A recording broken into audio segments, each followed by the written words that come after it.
অনেক অনেক বছর আগে সৃষ্টিকর্তা সব প্রাণীদের তৈরি করছিলেন। একদিন তিনি একটি গাধাকে ডাকলেন। হে গাধা, আমি তোমাকে একটা জীবন দিতে চাই। জি প্রভু।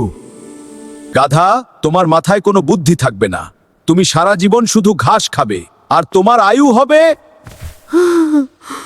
প্রভু, এত কষ্টের জীবন, 50 বছর বাঁচা আমার জন্য অনেক বেশি। সৃষ্টিকর্তা নিচে নেমে এলো স্বর্গ থেকে। গাধা বলল, আপনি কি আমার আয়ু একটু কমিয়েই দিতে পারেন? আমি 20 বছরেই খুশি থাকবো। শ্রী সৌরভ থেকে বলল গাধাকে, ঠিক আছে, তোমার কথা মেনে নিলাম, তোমার 30 বছর কমিয়ে দিলাম।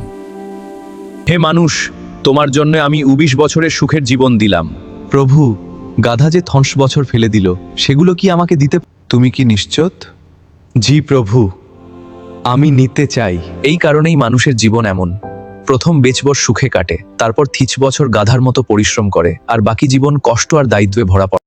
তাই জীবনে লোভ না করে যা আছে তাতেই খুশি থাকাই ভালো।